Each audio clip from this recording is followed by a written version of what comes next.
जातवेदसे सुनवामसो ममराति यतो निदहाति वेदः स नः पर्षदति दुर्गाणि विश्वानावेव सिन्धुं दुरितात्यग्निः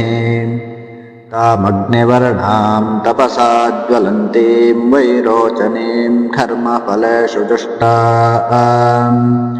दुर्गां देवीं शरणमहं प्रपद्ये सुतरसि तरसे नमः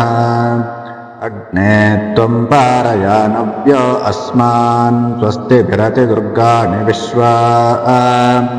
पूश्च पृथ्वी बहुलान उर्वे भवातोकायतनयाय शंयोः विश्वानि नो दुर्गः जातवेदः सिन्धुन्ननावादुरिताति पर्षे अग्ने अत्रिवन्मनसा गृणानोऽस्माकं बोध्यविता तनूनाम् प्रतनाजितगुं सहमानमुग्रमग्निगुं भुवेम परमात्सधस्तात्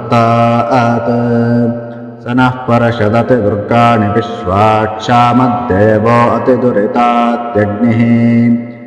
रत्नोषिकमेढ्यो अध्वरेषु सनाच्च होतानव्यश्च सच्चे स्वाञ्च आग्ने तनुवं पिप्रयस्वास्मभ्यं च सौभगमायजस्व